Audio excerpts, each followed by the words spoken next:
والآخرین جناب محمد مصطفیٰ احمد صلی اللہ علیہ وآلہ واصحابہ وبارک وسلم کی بارگاہ اقدس و انور میں درود و سلام کا ہدیہ پیش کرنے کے بعد معزز و محترم حاضرین سامعین، اہل اسلام، اہل سنت و جماعت، عاشقان مصطفیٰ،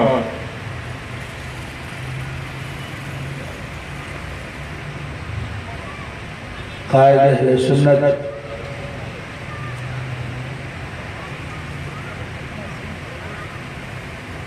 علامہ امام الشاہ احمد نورانی صدیقی نور اللہ مرکزہ وقدس سرہ العزیز، پانی کی جگان نہیں آپ کے پانی وہاں پر ہے فہیم بھائی، اس سے مبارک کے اس عظیم پروگرام میں میرا مائک میرا سن سکتا ہوں، بول نہیں سکتا، ابھی منگواتا ہوں۔ حاضری کے لیے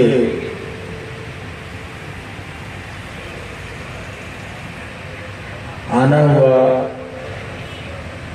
اور آپ کے فرزندان گرامی قدر حضرت صاحبزادہ قبلہ شاہ انس نورانی صاحب متظلہ اور حضرت صاحبزادہ شاہ اویس نورانی صاحب حفظہ اللہ تعالی، ان کے حکم سے چند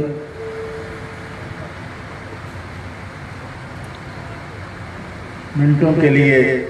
آپ کی خدمت میں حاضر ہوں۔ اکابر علماء کرام اور لیڈر حضرات، قائدین، آپ کو اور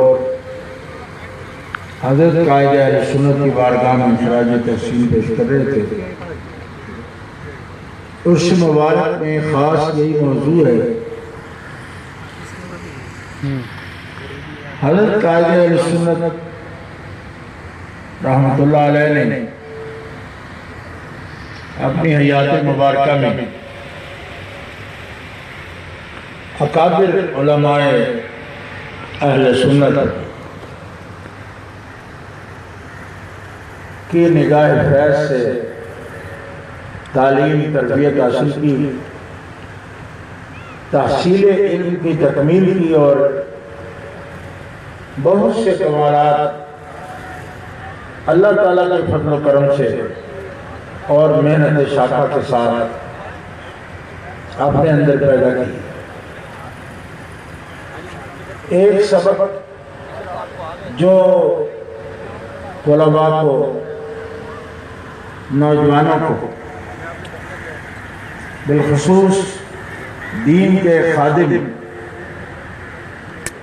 جو طلباء مدارس میں پڑھ رہے ہیں، کالجوں میں پڑھ رہے ہیں، ان کے لیے قائد اہل سنت کی زندگی میں یہ سبق موجود ہے کہ آپ نے اپنی زندگی کے وہ سال جس میں انسان تربیت اور تعلیم حاصل کرتا ہے، اس میں آپ نے کوئی وقت ضائع نہیں کیا۔ حفظ قرآن کریم فرمایا اور بہترین قاری اور ضبط تام عبارت متن نظم قرآن اعلیٰ درجے کی قرات کے ساتھ، منزل بھی یاد تھی خوب، حافظ بڑے پکے تھے، پھر عالم ربانی، علم تفسیر، علم حدیث، ادب عربی اور کئی زبانوں پر، عربی، انگلش، ان زبانوں میں تو آخر نے حضرت کی تقاریر خود بھی سنی سامنے بیٹھے۔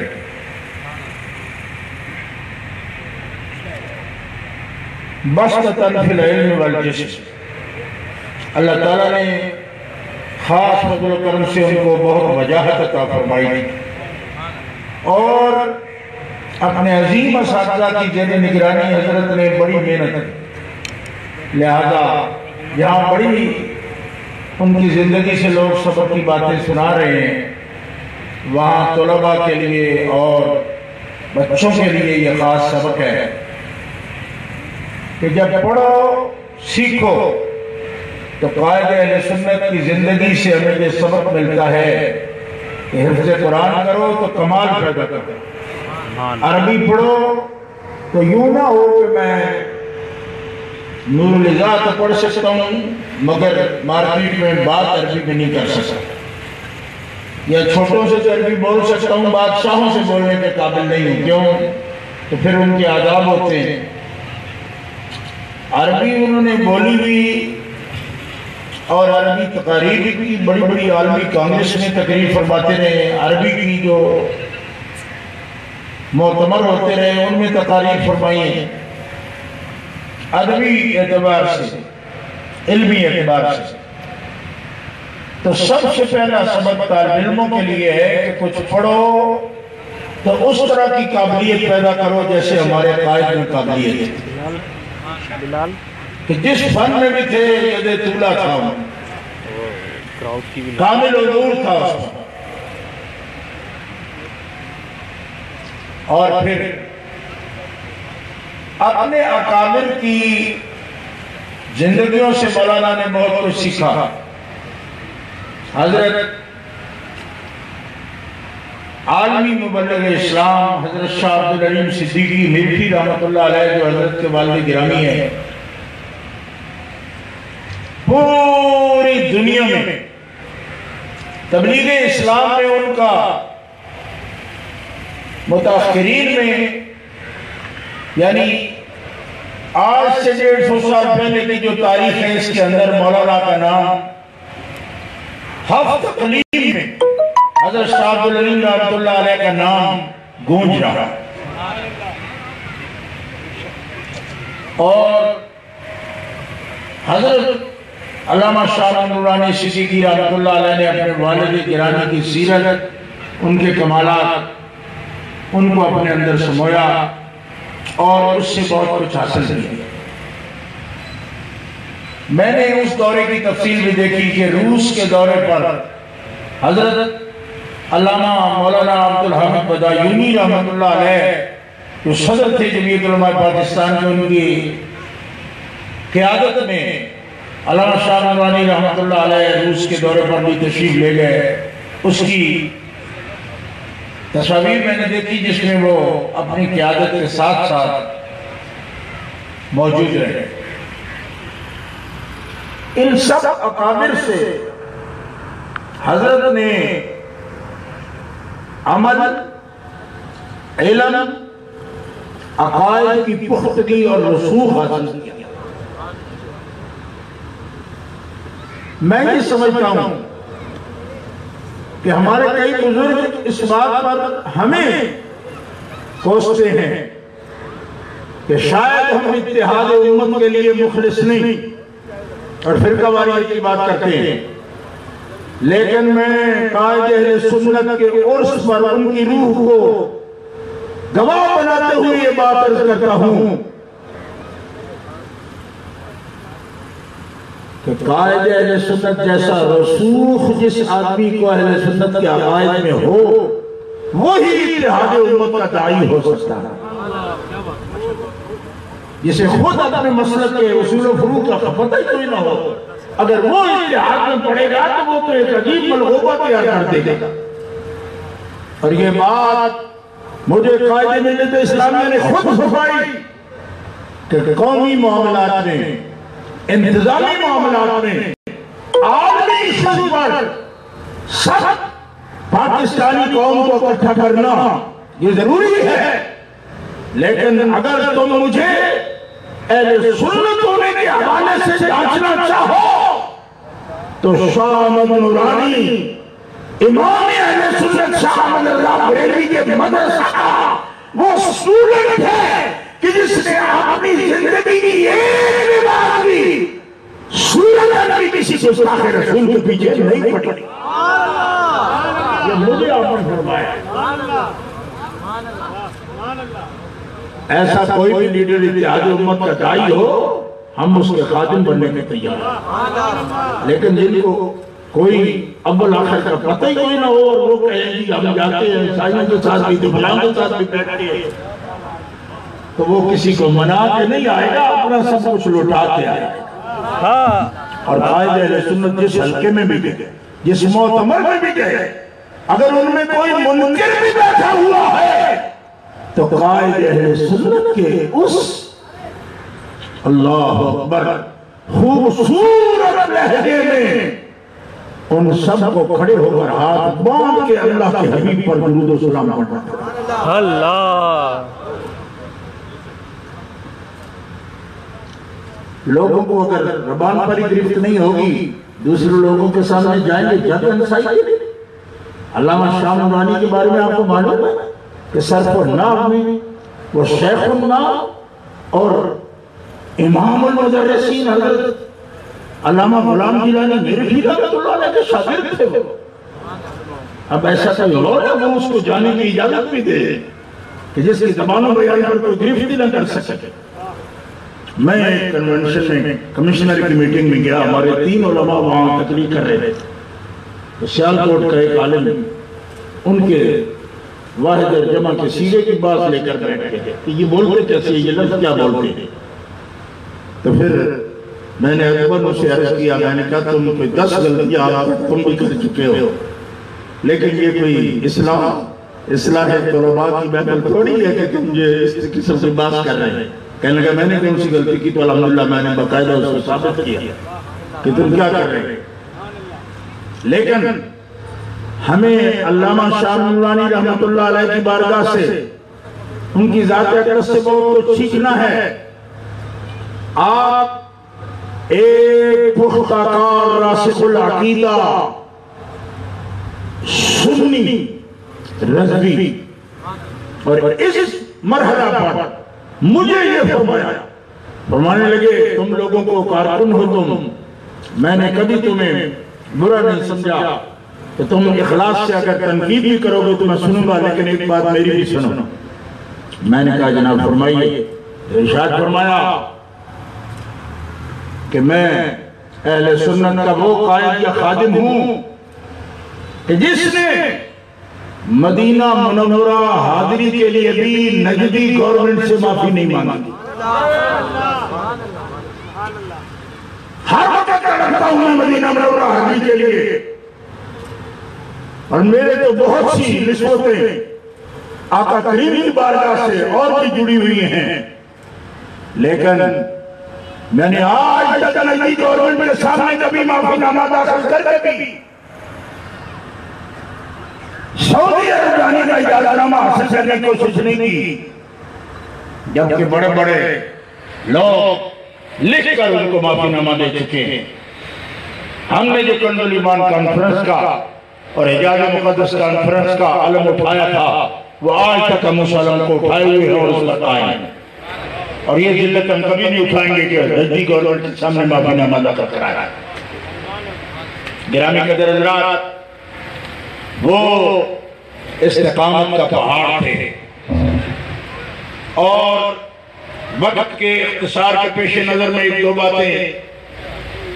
آج کو عرض کرنا چاہتا ہوں کہ جس وقت بعض لوگوں نے قائد اہل سنت کے بارے میں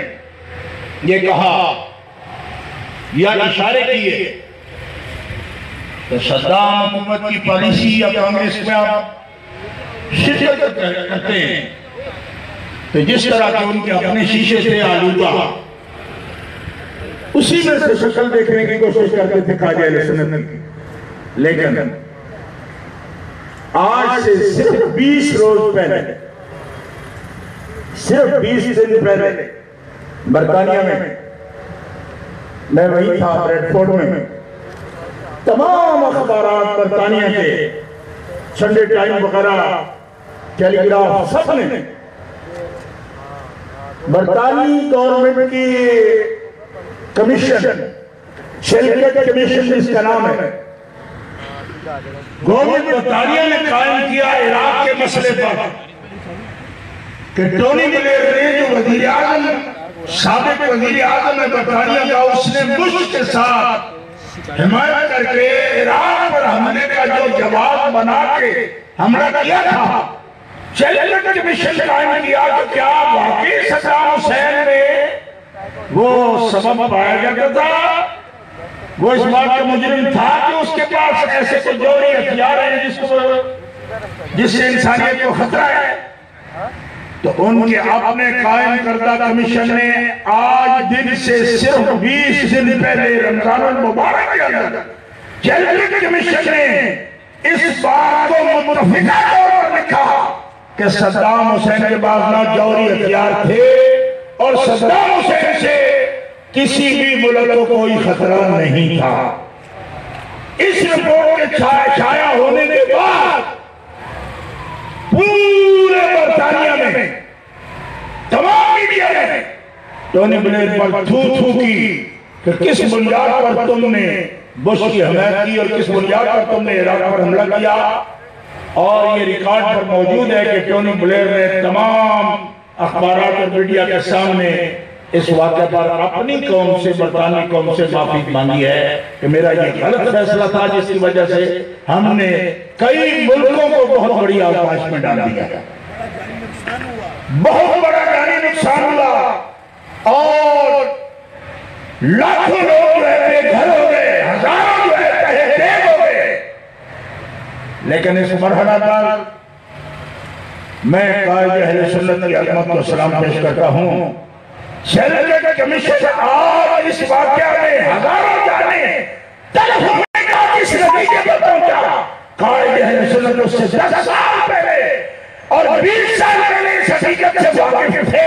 کہ یہ شخص ملت کے لیے خطرہ نہیں، البتہ انسانیت کے دشمنوں کے لیے خطرہ ضرور ہے۔ اور اسی کے ساتھ ساتھ ابھی ہمارے ایک بزرگ عالم دین نے ترکی کے حوالے سے جو بات کی، اس کی تازہ رپورٹ میں آپ کی خدمت میں پیش کرنا چاہتا ہوں۔ 28 جون کو، یہ جون ابھی جو گزرا ہے، 28 جون کو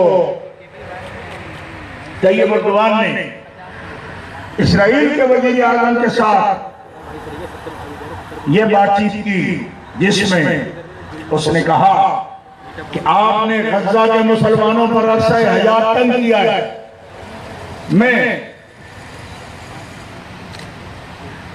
یورپ کے سمندر میں آپ کی فوج کا، اسرائیل کی فوج کا داخلہ مشقوں کے لیے بھی جو امریکہ کے ساتھ کر رہی ہے اس کی اجازت نہیں دوں گا۔ اس کے نتیجے میں 28 جون کو ایک سابق وزیر اعظم اسرائیل اور ایک موجودہ وزیر اعظم نیتنیاہو اور ڈی پریٹس، دونوں نے شمعون، دونوں وزرائے اعظم نے یہ معاہدہ لکھا کہ 4 سال پہلے ترکی کا امدادی جہاز فریڈم فلوٹیلا جس پر اسرائیل نے حملہ کیا تھا اور 10 ترکی فوجی شہید ہوئے تھے، اس کا 20 ملین $US ہم ہرجانہ اور دیت دیں گے، اور اس واقعہ پر ہم غیر مشروط ترکی سے معافی مانگیں گے، اور غزہ کے محصورین مسلمانوں کی مدد کے لیے ترکی جو اقدام کرے گا ہم اس کا راستہ کھلا رکھیں گے، ہم اس کو روکیں گے نہیں۔ 28 جون کو یہ معاہدہ ہوا اور 100 ٹن غذا لے کر ترکی کا فریڈم فلوٹیلا جمعۃ الوداع کے موقع پر غزہ میں داخل ہوا ہے، اور $20 ملین اسرائیلی وزیر اعظم نے ادا کیے، اور یروشلم میں اسرائیل میں اپنے وزیر اعظم کے خلاف جلوس نکل رہے ہیں کہ ہم نے ہزاروں فلسطینیوں کو مارا اور آج تک ہم نے معافی نہیں مانگی، 10 ترکیوں کو مار کر تم معافی مانگ کر ہماری ناک کٹوا رہے ہو۔ تو نیتنیاہو کی پریس کانفرنس یروشلم کی برطانیہ کے تمام خبرات میں رپورٹ ہوئی ہے جس میں اس نے کہا کہ یہودیوں بھول جاؤ یہ 10 ترک مسلمان ہیں، ان فلسطینیوں کی طرح مت سمجھو، ہمیں جب تک ان کی قیمت ادا نہیں کریں گے ہمارا معاملہ ختم نہیں ہو سکتا۔ اس لیے حضرت علامہ شاہ محمد انس نورانی صاحب مدظلہ اور قبلہ شاہ محمد اویس نورانی صاحب سے مفتی صاحب نے جو اپیل کی ہے، میں دوبارہ مرکزی جماعت اہل سنت کا ناظم اعلیٰ اور وہ ناظم اعلیٰ جس کو 2002 میں قائد اہل سنت نے ناظم اعلیٰ مقرر کیا اور 3000 کی شورا میں حضرت نے مجھ سے حلف لیا، میں 10 بستہ دونوں شہزادوں سے یاد کرتا ہوں کہ اس آڑے وقت میں قائد اہل سنت اگر حیات ہوتے تو لازماً ترکی کی بھرپور حمایت کی جاتی۔ آج تک غزہ کے مسئلے پر اور فلسطین کے مسئلے پر عربی سعودیہ کی لیڈرشپ بھیڑ بکری کی طرح منمناتی پھرتی ہے۔ اگر کسی مسلمان نے ایک غیر مندانہ کردار ادا کیا ہے تو ترکی کے وزیر اعظم طیب اردگان نے کیا ہے۔ اس مرحلے پر چیلنج کمیشن کے نتیجے میں ایک مرتبہ پھر قائد اہل سنت کی جھوٹ اندیشی کو خراج تحسین پیش کرتے ہوئے صدام حسین زندہ باد کا نعرہ لگانا چاہتا ہوں۔ صدام حسین کہ مرد بھی آج انگریزوں نے تسلیم کیا کہ اس کی کوئی غلطی نہیں تھی، غلطی ہماری ہے جن پر سچے طور پر ہم نے حملہ کیا، اور آج وقت ہے کہ ورلڈ اسلامک مشن کو جیسے حضرت قائد اہل سنت نے عظیم اداروں کی بنیاد رکھی، ورلڈ اسلام مشن بھی انہی مقاصد کے لیے حضرت نے قائم فرمایا۔ مجھے یہ بات بالکل میری آنکھوں کے سامنے ہے کہ قائد اہل سنت رحمت اللہ علیہ کے قائم کردہ اداروں میں سے ہی تنظیم مدارس اہل سنت پاکستان ہے۔ آپ کے قائم کردہ اداروں میں سے ہی بڑی بڑی تنظیمات ہیں اور طلباء کی تنظیم انجمن طلباء اسلام ہے، اور اسی طرح آپ نے ورلڈ اسلام مشن کا جو ادارہ قائم فرمایا وہ عالمی سطح پر اہل سنت و جماعت کا ایک مؤثر کردار سامنے لانے کے لیے تھا۔ میری حضرت سے یہ درخواست ہے کہ چونکہ امریکہ میں، برطانیہ میں اور دنیا کے کئی ممالک میں ورلڈ اسلام مشن الحمدللہ اب بھی اس کا نیٹ ورک موجود ہے، کام کر رہا ہے، ہالینڈ کے اندر بھی، کینیڈا کے اندر بھی، بیلجیم کے اندر بھی، برطانیہ میں بھی، امریکہ میں بھی، لیکن اس کو اس وقت متحرک کرنے کی ضرورت ہے۔ یمن کا مسئلہ ہو، ترکی کا مسئلہ ہو، غزہ کے محصورین کا مسئلہ ہو، میں یہ سمجھتا ہوں کہ ہم اگر یہ کہیں کہ ہم کچھ کر رہے ہیں، ہم کچھ نہیں کر رہے، جیسے میں نے مثال پیش کی کہ قائد اہل سنت اپنے اکابر سے سیکھتے رہے، جب موقع آیا قیادت کا تو وہ ساری تربیت آپ نے ظاہر کر کے دکھا دی کہ میں نے اپنے اکابر سے کیا سیکھا۔ اب مرحلہ یہ ہے کہ آگ ہے، اولاد ابراہیم ہے، نمرود ہے، ہم وہ ذکر کریں گے کیونکہ وہ ہمارے اکابر ہیں، انہوں نے بلند اہداف قائم کیے، مگر ابھی جنگ ختم نہیں ہوئی۔ جب تک دنیا میں ظلم ہے، جب تک دنیا میں گستاخی ہے، جب تک توحید کے تقدس کو پامال کرنے کی کوششیں ہو رہی ہیں، اہل سنت دم لینے کا یا آرام کرنے کا موقع نہیں ہے۔ قائد اہل سنت کی روح ایک خادم مرید کو اور اپنے کارکن کو پکار کر کے رہی ہے کہ آگے بڑھو، سنیو آگے بڑھو، اور صرف نعرے نہ لگاؤ بلکہ عملاً قدم اٹھا کے اس اعلیٰ تربیت و تعلیم کا مظاہرہ کرو جو آپ کے قائدین نے آپ کو سکھا رکھی۔ ہمیں میدان عمل میں آنا ہے اور اپنے قائدین کی اس تعلیم، اس تربیت کو جو ہم نے سیکھا، جو ہم نے سنا، جو اعلیٰ نشانات سیرت کے ان سے ہم نے سیکھے، اس کے ساتھ میدان عمل میں ہمیں اترنا ہے، اور قائد اہل سنت کی روح مبارک سے ہمیں یہ عہد کرنا ہے کہ جیسے آپ نے زندگی کی آخری سانس تک آپ نے سنی کام کے ساتھ، دین اسلام کی دعوت کے ساتھ اخلاص کے ساتھ آپ نے راہ عمل پر قدم بڑھاتے رہے ہیں. ہم میں سے آپ کا ہر ایک خادم زندگی کی آخری سانس تک ظلم و جبر سے مقابلہ کرتا رہے گا اور دین اسلام کے عالم کو بلند رکھے گا.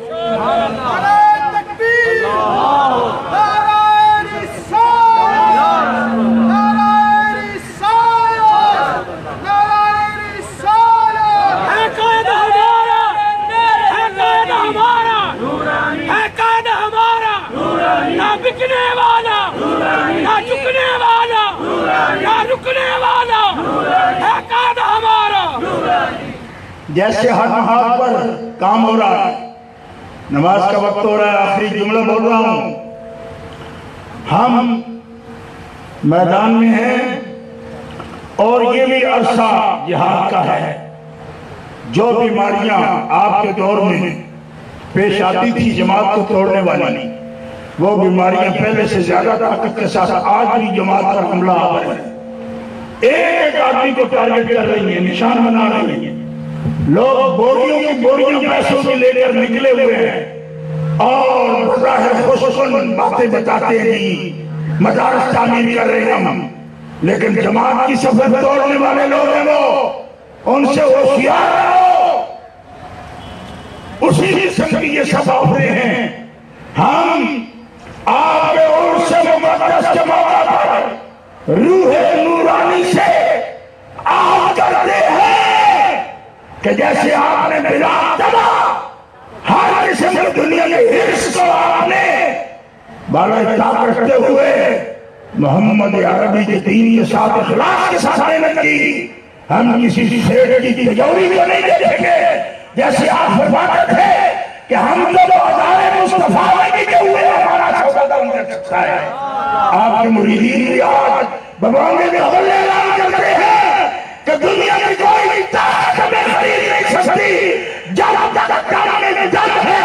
گنبد خطرہ پر کے محمد علم کرتے چلے گئے.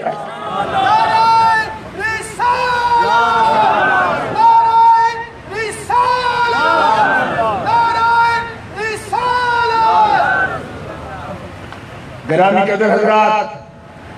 ہمیں اپنے عمل سے, تحریک سے, مومنٹ سے, عمل سے, تنظیم سے, ربط سے, رابطہ سے اس بات کو ثابت کرنا ہے. تنظیم کی اس دور میں جتنی ضرورت ہے شاید کبھی پہلے نہ رہی ہو. ایک افراتفری کا دور شروع ہے اس ملک پر بھی, عالمی سطح پر بھی. ایسے وقت میں آپ بھی وہ لوگ ہو جو امام عظیمت سے سیکھے ہوئے لوگ ہو, ان کی محبت رکھنے والے لوگ ہو. میدان عمل میں رہو, ڈٹے رہو, جمے رہو استقامت کے ساتھ. میں اس آیت کریمہ کو دہراؤں گا, یہ اللہ کا حکم ہے, لیکن میرے قائد کی تقریر کا اول و آخر یہ حوالہ ہوا کرتا تھا. ان الذین قالوا ربنا اللہ ثم استقاموا تتنزل علیہم الملائکہ الا تخافوا ولا تحزنوا وابشروا بالجنة التي كنتم توعدون نحن اولياؤكم في الحياة الدنيا وفي الآخرة ولكم فيها ما تشتهي انفسكم ولكم فيها ما تدعون نزلا من غفور رحيم. واخر دعوانا الحمد لله.